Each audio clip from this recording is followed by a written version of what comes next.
Hace apenas unos minutos una declaración inquietante resonó desde el corazón del Palacio de Buckingham y dejó al país entero en estado de shock. En una decisión que nadie vio venir, el príncipe Louis ha sido retirado oficialmente de la línea de sucesión real. Sin embargo, esto no fue solo un movimiento constitucional. Fue una determinación cargada de drama personal, dolor y secretos que el palacio había intentado ocultar con todas sus fuerzas. Antes de profundizar en lo que este giro significa realmente para la familia real, asegúrate de suscribirte para no perderte ninguna actualización. El comunicado oficial fue breve, aséptico, casi gélido. Tras una revisión formal de elegibilidad, Su Alteza Real el Príncipe Louis de Gales dejará de figurar en la línea oficial de sucesión. No hubo explicaciones adicionales ni contexto alguno, solo una frase seca que alteró el futuro de la monarquía, como si la presencia de un niño pudiera borrarse de la historia con una simple corrección administrativa. En cuestión de minutos los teléfonos comenzaron a vibrar, los titulares estalaron y los analistas reales corrieron a descifrar lo impensable. Se trataba de una falta disciplinaria privada de una tecnicidad legal o de algo mucho más oscuro oculto bajo la superficie impecable de la tradición real. Frente a las rejas del Palacio de Buckingham, el desconcierto reemplazó al silencio. Pequeños grupos se congregaron, algunos con flores en las manos, otros visiblemente conmocionados, tratando de asimilar lo que acababa de ocurrir. En redes sociales la reacción fue aún más intensa. En menos de una hora, etiquetas como justicia para Louis y encubrimiento del palacio se volvieron tendencia a nivel mundial, alimentando la indignación y las teorías. Quizá lo más perturbador fue la ausencia total de palabras por parte del príncipe William y la princesa Catherine. Durante horas después del anuncio no hubo declaraciones ni apariciones conjuntas ni gestos públicos de unidad. Parecía como si el núcleo de la familia hubiera quedado paralizado por un peso demasiado grande para expresarlo en voz alta. Fue entonces cuando comenzaron a circular susurros entre quienes conocen los pasillos del palacio.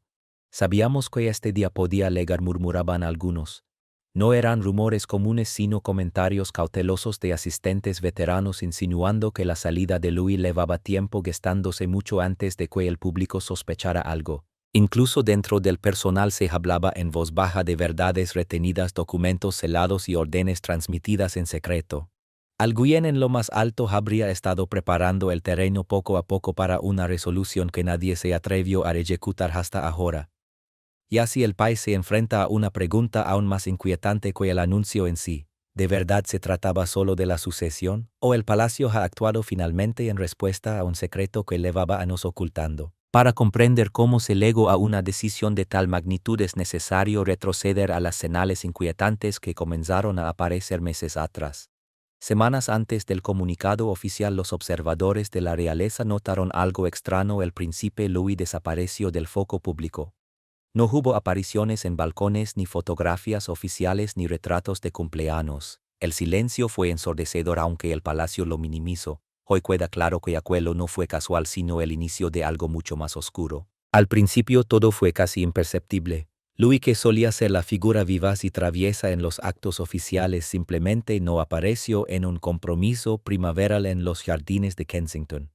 Poco después volvió a faltar, esta vez en el tradicional servicio de Pascua. No hubo comunicados formales, solo una referencia ambigua que indicaba que el joven príncipe descansaba en casa. Durante un breve lapso esa explicación pareció suficiente. Sin embargo, cuando las semanas se transformaron en meses, la confianza pública empezó a resquebrajarse. Llegó el verano y las preguntas se volvieron insistentes. Su cumpleaños pasó sin retrato oficial, sin celebraciones visibles, sin siquiera una imagen casual como las que la familia solía compartir en momentos privados. Incluso los observadores más cautelosos, habitualmente defensores de la intimidad real, comenzaron a formular la pregunta que les incomodaba: ¿dónde estaba el príncipe Louis? Y más inquietante aún, porque nadie decía nada. Finalmente el palacio emitió una respuesta de una sola línea asegurando que Louis se recuperaba de una dolencia leve. Pero entre bastidores esa versión no convenció a los corresponsales más experimentados. Si se trataba solo de un problema de salud pasajero, ¿por qué no ofrecer tranquilidad al público? Porque Catherine, normalmente serena y elegante, aparecía ahora tan tensa, casi perseguida por la preocupación en sus escasas apariciones públicas. Entonces llegó el momento que lo cambió todo. Se filtró un fragmento de video procedente del sistema de seguridad del castillo de Windsor. En las imágenes se veía al personal desmontando apresuradamente la preparación de un evento privado que, según confirmaron fuentes internas, estaba destinado a contar con la presencia de Louis. Las invitaciones ya se habían enviado, los arreglos florales estaban listos, pero pocas horas antes del inicio todo fue cancelado. No hubo explicaciones, solo la prisa por borrar algo que nunca debía hacerse visible. Ese material reavivó la tormenta mediática. A medida que la presión aumentaba, algunos insiders comenzaron a hablar, aunque solo de manera velada. Un asistente de alto rango mencionó una orden interna para proteger al niño. Otro aludió a una directiva destinada a reducir su exposición pública por tiempo indefinido. Las palabras eran imprecisas, pero el mensaje resultaba inconfundible: algo grave estaba ocurriendo. Poco después surgieron rumores de encubrimiento, no solo relacionados con la salud de Louis, sino con la verdadera razón de su desaparición del foco público. Periodistas que durante años habían respetado los límites impuestos por la familia real empezaron a investigar con mayor profundidad. Cada pregunta sin respuesta se convirtió en munición. Cada evasiva alimentó la sospecha de que no se trataba simplemente de una enfermedad, sino de control de imagen, secretismo y un posible escándalo que el palacio no podía permitirse dejar salir a la luz. El silencio de Catherine decía más que cualquier comunicado. En sus contadas apariciones su rostro reflejaba una carga imposible de ocultar, la de una madre enfrentada a algo insoportable y a un futuro que ya no podía mantener lejos del escrutinio público. Cuanto más evitaba las preguntas, más crecían las conjeturas. Aún así, pese a todas las señales de alarma, el público todavía no alcanzaba a comprender la verdadera magnitud de lo que se estaba gestando. Veían los indicios, percibían la tensión, pero no lograban imaginar la fuerza de la tormenta que se acumulaba tras los muros de piedra del palacio. Incluso entonces pocos podían anticipar el desenlace que se estaba gestando en secreto tras las puertas cerradas y el descubrimiento devastador que lo cambiaría todo. Todo comenzó como una revisión de seguridad rutinaria. Sin embargo, cuando un dossier confidencial celado desde el nacimiento de Louis fue abierto por error, se desató una reacción en cadena dentro del palacio que nadie pudo detener. Lo que contenía aquel expediente no era un simple asunto de seguridad. Era una revelación capaz de golpear el núcleo mismo de la identidad real. El archivo era conocido solo por un puñado de personas y permanecía oculto en lo más profundo de los archivos reales, clasificado bajo una categoría reservada normalmente para amenazas de Estado o cuestiones críticas relacionadas con la sucesión. Estaba selado, marcado en rojo y sin abrir desde hacía años, hasta que un asistente administrativo, durante una actualización del sistema digital, lo señaló para un escaneo de rutina. Una alerta que jamás debió activarse. Un error mínimo que, sin embargo, amenazaba con desmoronar la ilusión cuidadosamente protegida de la monarquía. En el instante en que el documento fue abierto, no se dispararon alarmas técnicas sino institucionales. Los asistentes de mayor rango fueron avisados de inmediato y en cuestión de horas miembros clave de la Casa Real recibieron una convocatoria urgente para una reunión pasada la medianoche. No hubo orden del día ni explicaciones previas, solo una instrucción inequívoca: acudir de inmediato a Sandringham. Dentro de aquella sala el peso del contenido del dossier dejó en silencio incluso a los cortesanos más curtidos. En el centro del archivo se encontraba un informe que no se mencionaba desde el día en que nació el príncipe Louis, un documento que hacía referencia a un análisis de ADN controvertido realizado, según los rumores, bajo el máximo nivel de discreción. No solo ponía en duda una línea de sangre, sino la legitimidad misma. El pánico se extendió entre el círculo interno. Se dice que el rey Carlos ordenó de inmediato un cierre total de las comunicaciones internas. Los teléfonos fueron requisados, nadie podía abandonar el recinto. Y aún así, mientras insistía en imponer el silencio, él mismo parecía paralizado por la indecisión. Ocultar la verdad significaría otra traición. Revelarla, en cambio, podía hacer tambalear los cimientos de la institución. Mientras tanto, los susurros comenzaron a filtrarse más allá de las paredes de la sala. Fue la princesa Ana quien rompió primero ese silencio. Conocida por su lealtad inquebrantable a la corona, incluso ella comprendió la magnitud de lo que acababa de salir a la luz. En lo que testigos describieron como un intercambio encendido exigió claridad y responsabilidad con palabras firmes y directas. El niño merece conocer la verdad, y su madre también, habría dicho sin titubeos. No pasó mucho tiempo antes de que esos rumores llegaran a oídos de Catherine. Cuando finalmente fue informada del contenido del expediente, su mundo se vino abajo. Una madre que había protegido a su hijo del juicio público entendió de golpe que un secreto enterrado desde su primer aliento tenía el poder de redefinirlo todo. Su derrumbe fue silencioso pero devastador. Desapareció de la escena pública sin apariciones, sin comunicados, solo un vacío cargado de dolor. Lo que comenzó como un error administrativo se transformó en una crisis constitucional. La monarquía ya no se enfrentaba únicamente a un problema de imagen, sino a la base misma sobre la que se había construido su linaje. Aún así, no todos coincidían en cuál debía ser el siguiente paso. Pero la verdad no podía permanecer enterrada para siempre. Y cuando una figura real decidió dar un paso al frente con el valor necesario para exigir respuestas, el rumbo de la historia cambió por completo. Siempre considerada la columna de acero del palacio, esta vez la princesa Ana no actuaba solo en defensa de la tradición, estaba defendiendo la verdad, al enfrentarse al rey Carlos y reclamar transparencia sobre el secreto que rodeaba a Louis. Puso en riesgo todo, incluso su lugar dentro del círculo más cercano del poder. En cuanto la princesa Ana leyó el contenido del expediente, reaccionó sin demora. No recurrió a protocolos ni solicitó informes graduales ni permitió que intermediarios filtraran la gravedad del asunto. Exigió una reunión privada con Carlos cara a cara, sin asistentes ni consejeros, solo hermano y hermana frente a frente. Internamente el encuentro fue presentado como un asunto urgente relacionado con la integridad de la sucesión, pero lo que ocurrió tras esas puertas tendría repercusiones que pronto sacudirían a toda la institución. Ana no elevó la voz, pero cada frase cayó con la fuerza de un trueno. Le dijo a Carlos que debía una explicación al país y sobre todo que le debía a su nieto la dignidad de conocer la verdad. Para alguien formada en el silencio y el deber, esas palabras marcaron un quiebre profundo. Ana no estaba actuando como mediadora familiar. Estaba apelando a la historia, al legado y a algo aún más peligroso, el precedente. Le recordó a Carlos un escándalo enterrado en tiempos de Eduardo Desvign, cuando la existencia de un niño real fue borrada discretamente de los registros, convertido en una sombra incómoda. Ya hicimos esto antes, le advirtió, y nos destruyó desde dentro. ¿De verdad estás dispuesto a repetirlo? Pero Carlos no solo pensaba en el pasado. Su mente estaba atrapada en el presente, en la imagen de la monarquía, en el frágil equilibrio entre la empatía pública y el poder institucional. Sus manos temblaban mientras sopesaba las palabras de Ana frente a los titulares que temía ver al amanecer. En su cabeza la historia ya se desmoronaba: un niño apartado, una madre traicionada, una nación dividida. Entonces apareció Camila. Entró en silencio, colocándose apenas detrás de Carlos sin decir nada hasta que Ana se giró para marcharse. Fue en ese instante cuando murmuró una frase lo suficientemente baja para no quedar registrada, pero lo bastante clara como para quedarse flotando en el aire: no dejes que lo queme todo. Una amenaza, una advertencia, o el ruego desesperado de una reina intentando contener un incendio que ya devoraba las paredes del palacio. Lo que siguió fue puro desorden.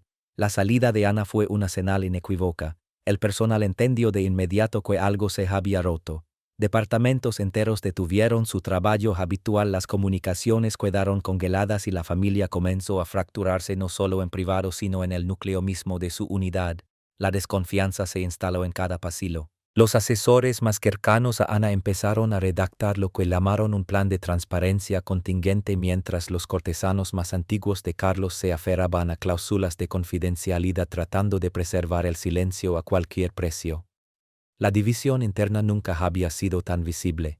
De un lado quienes defendían el derecho del público a saber, del otro quienes insistían en la vieja estrategia de la institución: controlar el relato y proteger la corona cueste lo que cueste. Y en el centro de esa tormenta se encontraba un niño demasiado pequeño para comprender lo que ocurría, pero ya atrapado en un conflicto que lo superaba por completo. Carlos era consciente de que algo había cambiado de forma irreversible. El peso del silencio empezaba a ser más insoportable que el riesgo de decir la verdad, y con cada hora que pasaba su angustia crecía. Hasta que llegó el momento que nadie anticipó. En plena madrugada se produjo una confesión que desgarró a la casa real.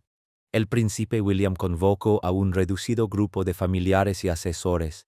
Con las manos temblorosas y la voz quebrada expuso la verdad que había ocultado durante años: la verdad sobre Louis, sobre la prueba y sobre por qué estaba convencido de que mantenerlo en secreto era la única manera de proteger a su hijo. La sala estaba helada no por la noche sino por el peso de lo que estaba a punto de revelarse. William, siempre visto como el heredero sereno y controlado, se presentó ante los suyos sin defensas. Tenía los ojos enrojecidos y la voz tensa, despollado por completo de la compostura que durante toda su vida había aprendido a mantener. Aquello no fue un príncipe pronunciando un discurso. Fue un padre desmoronándose por dentro. Y a medida que hablaba, cada frase resquebrajaba los cimientos sobre los que todos estaban de pie.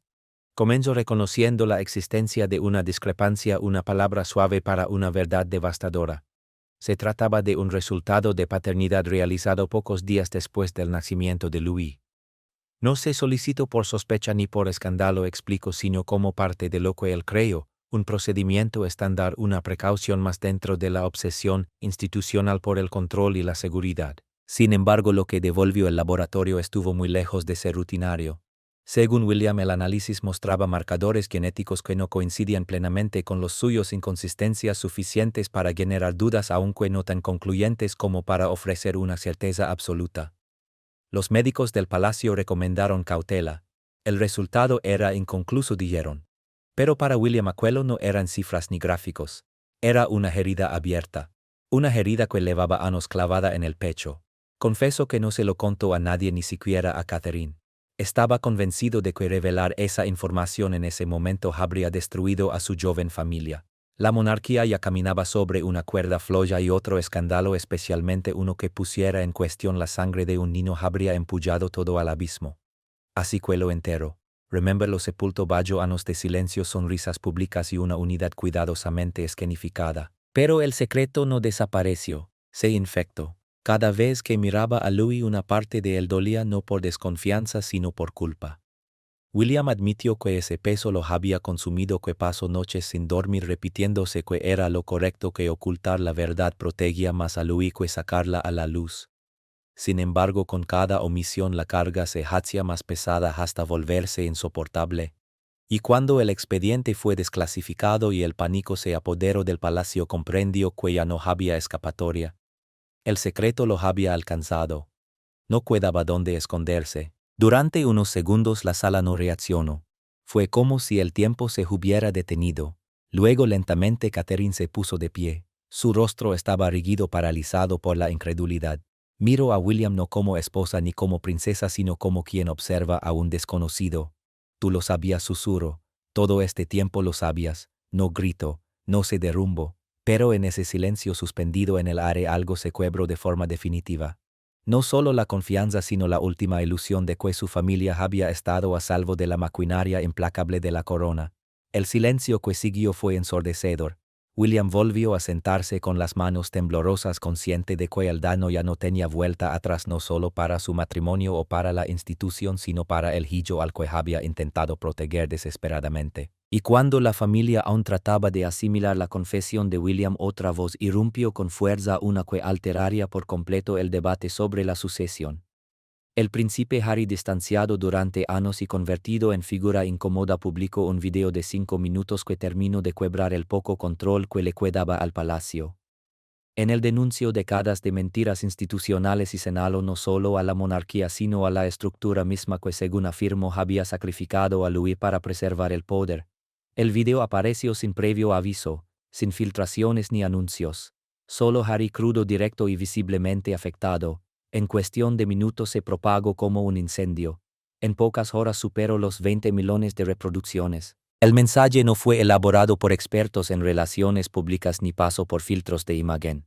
No estaba pulido ni ensayado. Fue directo, crudo y profundamente comprometedor. Harry comenzó reconociendo la tormenta que rodeaba a su sobrino, pero no se limitó a expresar compasión. Fue más allá y confirmó aquello que el palacio había intentado ocultar con desesperación durante años. Existían protocolos, explicó, procedimientos internos establecidos décadas atrás. Pruebas de ADN, evaluaciones reservadas, mecanismos silenciosos. Nos dijeron que era por seguridad, afirmó, pero en realidad se trataba de control, de decidir quién puede llamarse real y quién tiene derecho a existir dentro de la línea de poder. Sin titubear pronunció nombres. Mencionó a Charles, a Camila y a algo que el público jamás había escuchado antes: el Consejo de Protección de la Sucesión. Un órgano secreto compuesto por asesores legales de la realeza, historiadores de la corona y altos funcionarios del palacio, cuya misión según Harry era preservar la pureza de la sucesión a cualquier precio. Alegó que ese consejo había suprimido resultados enterrado expedientes y cuando se trató de Louis actuó como siempre borrar al niño antes de que el público pudiera encariñarse con él. Entonces legó la revelación que heló al país. Harry afirmó que Louis no fue el primero. Hubo otro niño antes dijo deteniéndose mientras la emoción le quebraba la voz. Aquel menor nunca legó a la luz pública. Su linaje fue cuestionado y simplemente desapareció del árbol familiar. Intenté encontrarlo una vez, confesó. Me dijeron que nunca existió. Tras esa pausa cargada de dolor giró su mensaje hacia William el hermano con quien alguna vez caminó hombro a hombro. Estás sufriendo, le dijo. Lo sé, lo veo en tu silencio, pero aún tienes una oportunidad. Sé padre primero antes de que la corona también te arrebate eso. El vídeo fue mucho más que una declaración. Se convirtió en un arma. No solo contra el sistema sino contra el fundamento moral en el que la monarquía se había apoyado durante generaciones. Medios de todo el mundo lo analizaron línea por línea. Decía la verdad. Era una venganza personal. ¿O estaba Harry haciendo por fin lo que nadie se había atrevido a hacer, arrancar el velo de una institución que prosperaba en la penumbra? Fuera cual fuera el motivo, el efecto fue innegable. La opinión pública comenzó a inclinarse. La etiqueta "protejan al príncipe Louis" se transformó en un grito colectivo. Incluso antiguos detractores de Harry empezaron a formular la pregunta: ¿qué más temía la corona? ¿Qué más están ocultando dentro de los muros del palacio? La presión alcanzó un punto de quiebre. El rey Charles, acorralado, visiblemente sacudido y bajo escrutinio global, comprendió que el silencio ya no podía sostenerse. La tensión se volvió insoportable y con el mundo observando no tuvo alternativa. Exactamente a las 9:01 de la mañana el celo real fue estampado sobre un documento que hizo temblar al país. Con una sola firma el rey Charles confirmó lo que hasta entonces solo se susurraba. El príncipe Louis dejaba de formar parte de la línea de sucesión, y en ese instante siglos de historia monárquica fueron reescritos. El lenguaje del comunicado fue aséptico y distante, casi mecánico, carente de cualquier rastro de emoción humana. Descalificado tras una revisión de elegibilidad, apenas 7 palabras que bastaron para pulverizar un futuro entero. La fórmula no estaba pensada para explicar sino para separar, no para asumir responsabilidad sino para convertir una decisión profundamente personal en un trámite administrativo. Sin embargo, la opinión pública no se dejó engañar. La gente entendió el significado real de esas líneas. Un niño había sido apartado, borrado del relato oficial. El engranaje que activó el decreto funcionó con rapidez y en absoluto silencio. Mientras fuera del palacio crecían las conjeturas, el consejo privado ya había actuado. En una sesión excepcional a puerta cerrada se revisaron documentos, se citaron archivos celados y se emitieron votos acompañados únicamente por asentimientos discretos.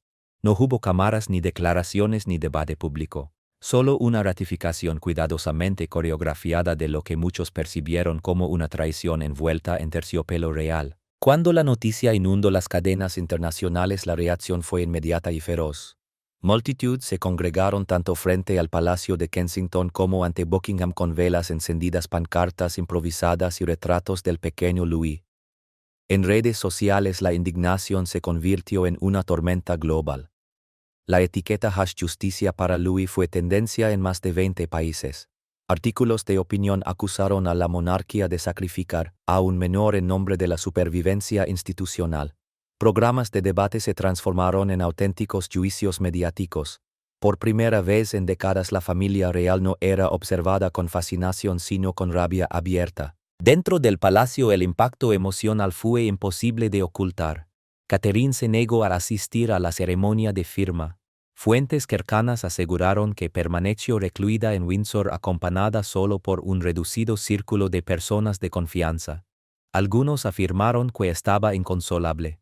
Otros en voz baja insinuaron que contemplaba una ruptura definitiva con todo aquello. Fuera cual fuera la realidad, una cosa quedó clara: había marcado un límite silencioso e irreversible. William, por su parte, desapareció de la escena pública.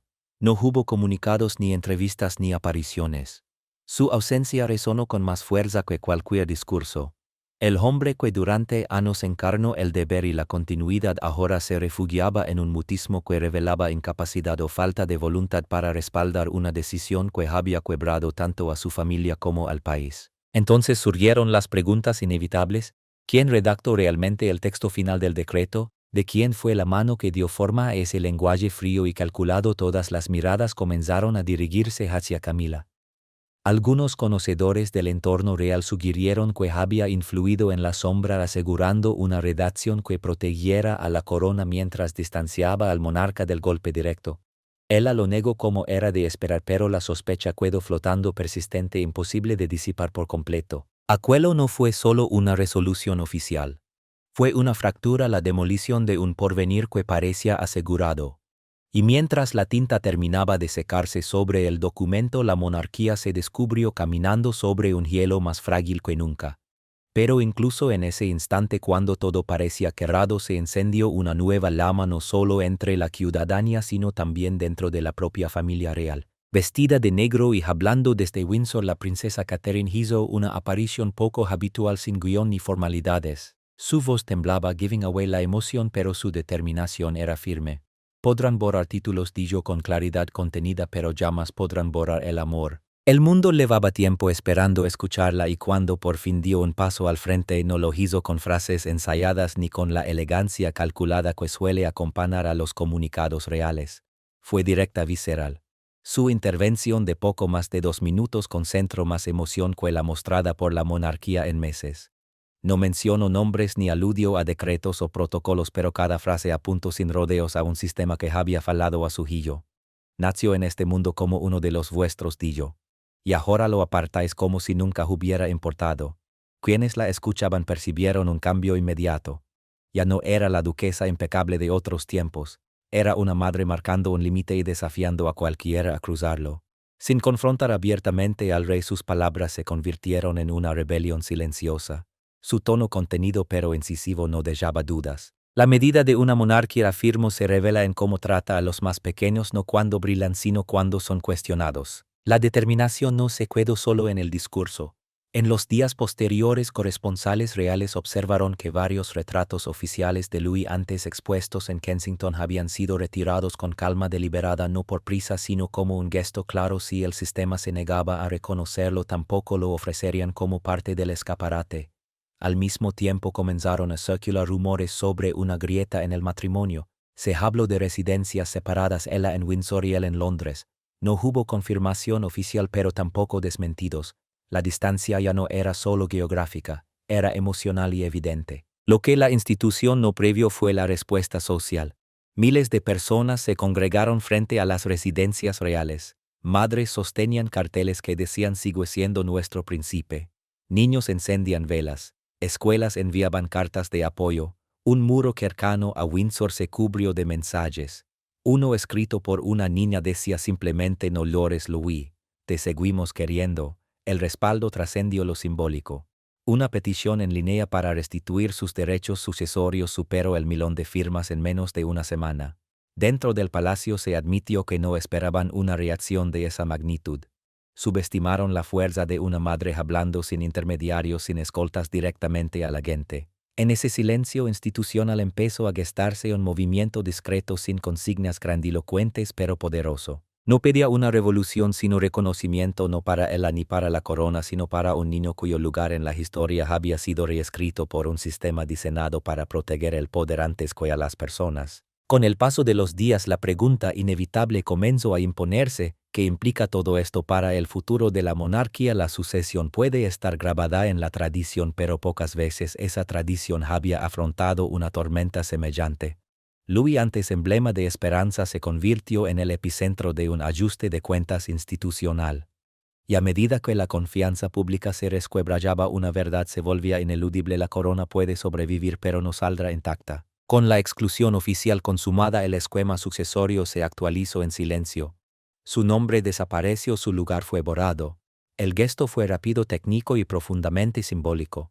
Sin embargo, lo que desencadenó fue todo menos silencioso. En el Reino Unido y más allá, la conversación cambió de tono. Para muchos, la monarquía dejó de parecer intocable y mostró un rostro dispuesto a sacrificar a los suyos. Encuestas posteriores reflejaron un desplome histórico en los niveles de confianza mínimos no vistos en generaciones. Incluso quienes se mantenían neutrales comenzaron a cuestionar el sentido de la institución. Había resistido escándalos antes, pero nunca uno que golpeara de forma tan directa a un niño. Tras los muros del palacio el control de daños se activó de inmediato. Fuera de ellos algo distinto empezaba a tomar forma: iniciativas legales silenciosas, aún incipientes pero potencialmente disruptivas. Defensores de derechos humanos, expertos constitucionales y antiguos integrantes del entorno real comenzaron a reunirse con discreción para examinar la legalidad de desheredar a un menor sin garantías ni debido proceso. Lo que estaba en juego ya no era solo un nombre en una lista, sino la credibilidad misma de una institución enfrentada a su prueba más dura. La inmunidad tradicional de la monarquía comenzó a resquebrajarse frente a una generación que ya no acepta los decretos reales sin cuestionarlos. Incluso dentro de la propia institución empezaron a circular rumores de disenso. Funcionarios cercanos a la princesa Anne y solidarios con Catherine habrían iniciado conversaciones discretas sobre lo que algunos llaman una posible nueva regencia, un esquema que desplazaría la influencia real desde Carlos hacia un núcleo de liderazgo más joven y con una visión reformista. No se anunció nada de manera oficial, no hubo cambios de títulos ni comunicados formales, pero los murmullos crecieron y dejaron de ser marginales. Aún así, todas las miradas continuaron dirigidas a Catherine. La incógnita era clara: desaparecería de la vida pública refugiándose en un dolor silencioso o emergería como la voz de una madre agraviada dispuesta a exigir verdad, responsabilidad y justicia no solo para Louis sino para cualquier niño atrapado en la maquinaria del poder. Algunos hablaron de un retiro prolongado, otros de un regreso cuidadosamente planeado y cargado de significado. Lo único indiscutible es que su silencio empezó a pesar más que la mayoría de las voces dentro del reino. Y luego está Louis resguardado tras los muros del palacio, lejos de titulares, cámaras y preguntas incómodas. Pero esa protección plantea otra duda inevitable: ¿por cuánto tiempo? ¿Crecerá conociendo la verdad completa o solo una versión cuidadosamente editada para preservar la dignidad de la corona? La decisión que tome ahora la monarquía no solo marcará el futuro de ese niño, sino también el suyo propio. Porque el verdadero peligro no es el escándalo en sí, sino la sensación creciente de que esta vez la memoria colectiva no se disipará. Esta vez el silencio no bastará. Y el niño que intentaron borrar podría convertirse en el que lo cambie todo. Esto está lejos de terminar. De hecho, puede que apenas esté comenzando. Gracias por acompañarnos. No olvides darle me gusta, suscribirte y nos vemos en el próximo episodio. En el próximo episodio. En el próximo episodio. En el próximo episodio.